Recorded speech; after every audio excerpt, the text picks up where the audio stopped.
Basketball, basketball, basketball. That's all anyone wants to talk about here in Las Vegas. And coming up on City Beat, there's a lot to discuss, from our beloved Aces falling to 6-6 to Chelsea Gray's return. And of course, you got to touch on Caitlin Clark. I mean, it's against the law if you don't do that nowadays. Don't go anywhere, because City Beat starts right now. From Las Vegas, this is Sin City Beat. Hello and welcome. Thanks for joining us on Sin City Beat. I'm Mike Davis. Now, Sin City Beat is the show that dissects the Vegas sports world through the eyes of the sports reporters and storytellers leading the charge. On today's show, we're going to be talking about the Aces and their recent struggles. Here to help us out on the panel is Case Kiefer, assistant sports editor of the Las Vegas Sun. We have our very own sports reporter and anchor, Paloma Villacana with Fox 5 Las Vegas. My dog. And last but not least, Q Myers from ESPN Las Vegas. Again. Great to have you guys with us and all this great camaraderie. All right, so let's kick things off with Caitlin Clark, because, you know, as I said earlier, that is the law. You need to discuss Caitlin Clark in your sports talk show or you get taken right to jail. So at home, if you missed this, rookie phenom Caitlin Clark has been left off the USA Olympic roster for this summer's upcoming Olympic Games. And of course, everyone and your grandmother has an opinion on this. So Case, you know my grandmother super well, so let's start with you. Really? She didn't make the Olympic team? I missed this? No, my grandmother didn't make it, and Caitlin Clark didn't make it either. Is this malpractice by Team USA leaving Caitlin Clark off the roster?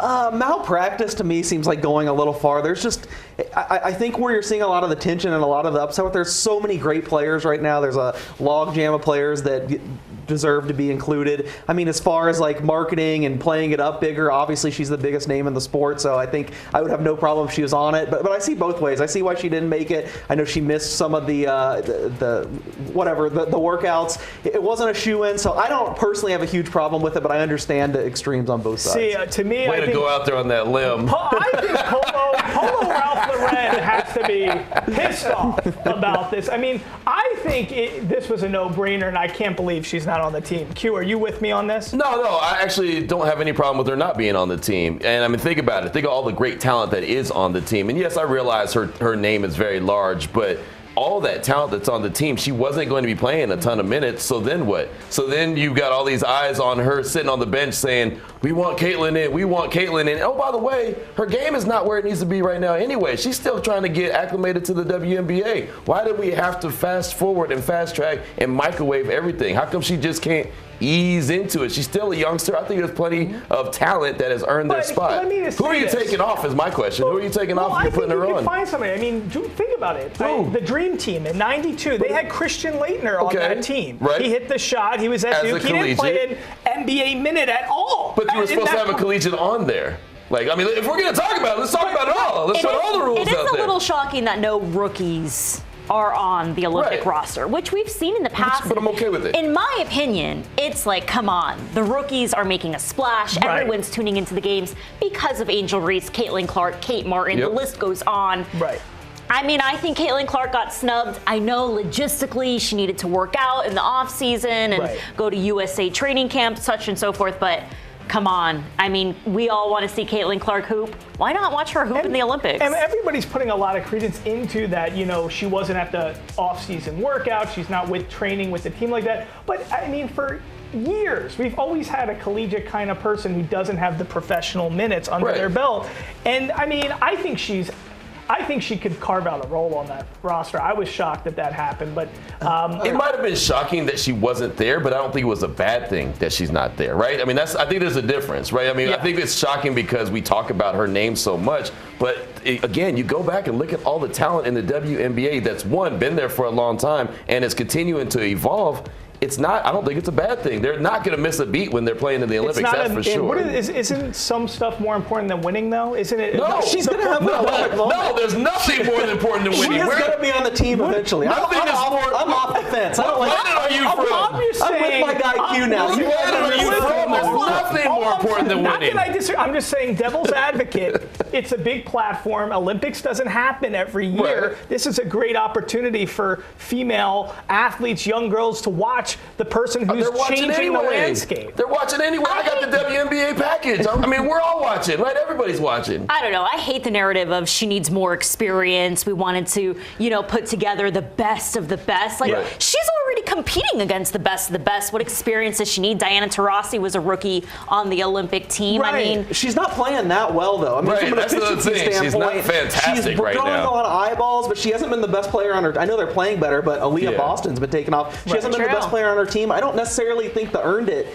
With her shooting ability being surrounded by all those studs, it would be fine. But let's talk some more Caitlin Clark, because she was hit upside the head by Angel Reese, a very interesting foul that was called a flagrant. I know a lot of people on this panel want to hit me upside the head right now. Just for your Caitlin Clark takes. That's it. We love you, though, but every once in a while we got to knock some sense into you. That's okay. So Angel Reese, you know, the dynamic between her and Caitlin Clark, it's been a long-running feud. But this foul, what do we think about the foul from this past weekend? Any takers? Have you ever played basketball? Yes. It happens all the time. all the time. All the time. If it wasn't Caitlin, none of us would have been talking about it. That is a foul that happens all the time when you swipe at the ball. She hit her? Absolutely. They called a foul? Sure. You want to upgrade it to a flagrant? I can see that in this day and age of basketball? Sure. But to me, there's nothing else to see there. If it wasn't Caitlin, we wouldn't even be talking about it. Is Angel, you know, a little excited about missing? Yeah, or is it just she's going for the ball? I think she's going for the ball. I also think that she's a natural villain when it comes to Caitlin Clark, and she's always going to be painted as that, and that's okay. She leans into the role. It's not like she shies away from it. She enjoys. It's like me and Case. Like, that's my homeboy, but we're villains, and we lean into it. Like, that's what we do, right? It's a little eerie though. Today we're a step. Well, because you're coming to the dark side, man. Welcome. I agree. I think she was going for the ball, but I will say I don't think she had any regrets, and I don't think she minded the way it did turn out. I think both of them said it was a basketball play. I mean, there's no ill intent between the two. And if you put a microphone in any one of the WNBA players' faces, they're like, we love Caitlin Clark, we support her, we love the viewership, the attendance she's bringing. I mean, they're just competing out there. And now, Kennedy Carter, that was intentional. That was that's obvious. A different level. Right, but this is literally going for the ball. I'm okay with it. Okay, all right. I feel kind of it's like X-Men today. Professor X and Magneto over there. Hey, man. They're joining forces that come at me today. Sometimes it happens, I'm used to Magneto and Professor X going at each other it's today. always someone's day, right? It's Mike's day. All right. Okay, folks. So next up, we're moving on from Caitlin Clark. Yay! We get to break down the Aces and their recent struggles, though, unfortunately. Does our panel of basketball doctors have a diagnosis? You'll have to wait in the lobby, like every other doctor's office, until after the break. You're watching Sin City Beat. All right, so at this point, the Aces don't have the record we were anticipating at this juncture. Yeah, crazy thing is this early into the season, the Aces have already tied the amount of losses they had last season. Yeah, so there's definitely a problem going on.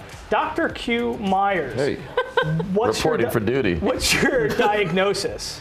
Defense needs to be addressed. Defense needs to be focused in on, and I know that that's what Coach Hammond is always talking about, is you've got to get after it defensively. If you're not hitting buckets, that's okay, right? Get after it defensively, create a couple breakaways, get to the free throw line a few times, but it's got to be at the defensive end, and A'ja Wilson put so much effort into the defensive side of things. Everyone else has to, and it just seems like they're not communicating. I know they have a want to do it. It's not from a lack of effort. It's just like the communication is not there, and I don't know where the disconnect is from that. I don't know if that's a Chelsea Gray thing. I don't know where that comes from, but their communication defensively is not there, and that's the number one problem. We're going to be talking about Chelsea Gray and her return, but I mean, how does this happen? You know, I mean, back-to-back champions, everybody's thinking about a three-peat. How can there be this disconnect, Paloma? Becky Hammond says they are not playing good on both ends of the court. They've had a really bad shooting season, I'd say. I mean, you're so used to the starting five being so dominant on both ends of the court. Obviously, Chelsea Gray being out is a huge deal this season. That's why they're 6-6 in my opinion.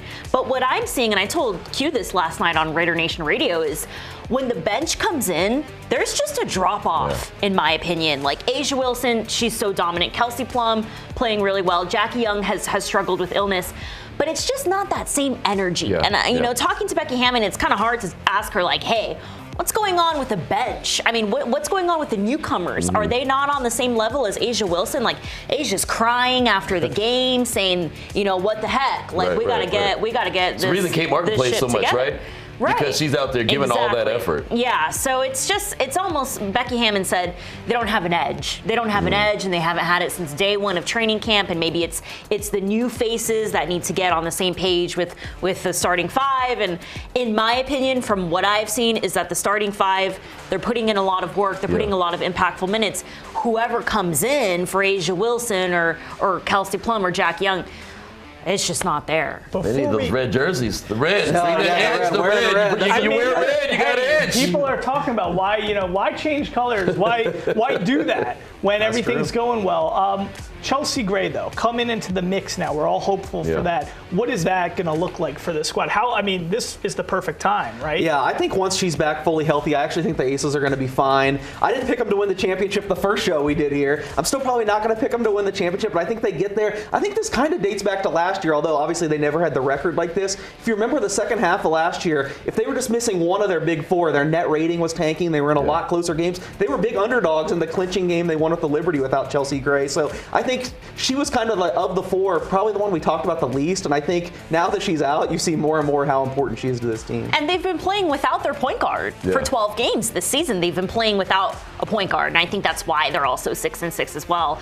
But Becky Hammon says that's not an excuse. Right, the Liberty were playing without their point guard the other night, but no doubt Chelsea Gray is literally the brains, the nucleus, the main ingredient of this team. Right. And pulling her out, I mean, you've seen they are just not the same team That's a without big her. concern. And it's hard to win. They've won back-to-back championships, It's very hard. It's so hard when everybody in the league is looking at you and trying to take you down. And so building your team to counter their styles. We just know sports, and we know what happens. The championship DNA of a team, when a team looks like they're going to win a championship and a title, they're able to overcome all blows very easily. An injury to a star player, they're just able to overcome that. So when you're not able to do that, it's concerning, and it looks kind of puzzling. So we're going to be getting into some of those predictions later on in the show, but right now we got to tell you something else, okay? So you remember when the LVCVA sponsored the entire Aces roster, handing out $100K to each and every player. Well, the WNBA is investigating that, and there's more beginning to unfold. After the break, we break it down. Welcome back to Sin City Beat. Well, just this week, the Las Vegas tourism chief, Steve Hill, was interviewed by the lead investigator who is determining whether the WNBA rules were broken in this sponsorship deal dilemma. Now, back on May 18th, Hill and the LVCVA announced that all players on the Aces would receive $100,000 in each of the next 2 seasons from the Las Vegas Convention and Visitors Authority. So the sponsorship money, in some cases, is actually more than the average value of 5 Aces players' contracts. So the WNBA hired a law firm to determine whether the league's salary cap rules are being circumvented in the process. So Paloma, a lot to discuss here. First of all, we know the sponsorship deal, it's a good thing for Vegas and the Aces. The question is, really, in essence, is it unfair to the rest of the WNBA? Well, talking to Steve Hill recently this past weekend, he told me he's doing everything correctly and that he wants to invest in women's sports, invest in the Aces. He told me that Mark Davis is really leading the way in sports with the Raiders and the Aces. And he goes, it's important for us to invest in these women, give these women this, I believe, he called it like a scholarship or basically just, a gift of $100,000 and said all you need to do is just work hard and go win another championship for Las Vegas. But from what I see, I think of it as like a marketing deal for the Aces. And, if they sign with someone else like Nike or Gatorade or whatever, those athletes are getting money from that as well. So, of course, the Aces, in their opinion, they were a little shocked to hear that the WNBA is investigating. I think Asia Wilson said something like, oh, of course, it's always us, because the target is on their back. But, I mean, if another team like LA or another team got something like this, I feel like everyone would be like, good, these women deserve that. Yeah. So I don't see what the problem is here. I just think other people, when you start thinking about it, not everybody's hard. It's not like they're throwing out Gatorade sponsorships to everybody. So now, if you're a role player and you're thinking, well, do I sign with the Sun or do I sign with the Aces? Well, I guess I'm only making $100,000 on my deal, but I'm also going to get another $100,000 from this, LVCVA. So, from other teams' perspectives, if you can put yourself in their shoes, do they look at this negatively and they think, man, this is hurting our chances of competing and attracting talent. Yeah, for sure. You know, they look at it and say, why do they get signing bonuses, right? I mean, that's how I look at it. It's a $100,000 signing bonus, right? I mean, you've got your contract, but you also got a signing bonus. But I think you also look at it and say, how come that team seems to always be ahead of everyone else, right? When you look at the Aces and they get the facility, right? Mark Davis led the charge in that. How come the rest of the league didn't do that? So they could have looked at that as, hey, that's a disadvantage. We have to go work out at the local high school. They have their own facility. They've got their own training room. They do this, that, and the other. So, I mean, I feel like the Aces, and you have to give them credit, continue to take 2 steps forward while everyone else is kind of putting along, checking their phone for the directions to get there. The Aces already know how to get there. I love that take on it. And I think, listen, it's like that old adage. You got to spend money to make money. Facts. And so it's one of those things. We're investing in the city. We're investing in the team. It's going to only turn out good, right? Yeah, I mean, I love it. I echo both their sentiments. I think it was a great idea, but I do see the other teams being upset, but I'd say I don't really care, and I don't see what the league can do about it. It's a slippery slope, like we've already mentioned. Some of the other big sponsors, what are you going to say? You can't get these outside sponsorships. Maybe they tweak the rules, and also it's not like they've agreed to do this for ad infinitum forever. It's not like you're guaranteed, oh, well, my contract's up in 2 years. I'm coming to Vegas. They're probably interested in coming anyway because what's going on in this franchise. So it's much ado about nothing to me. Let me just say one thing here because I am playing the Angel Reese role on today's show. Actually with Case and Q coming at me. So let me just ask this. Right now, 6-6, 2-time back-to-back champions, thought three-peat. Is this negatively impacting this sponsorship deal? Could it have an impact on how the team is performing right now? No, the impact is the players not being on the same page, like Paloma said. When the players come in the game, them not being able to knock down shots or not being able to defend somebody and stop them. So, no, I don't when we're talking bench and the players who have contracts, they might not be in the same place. Does it make it a little, are you less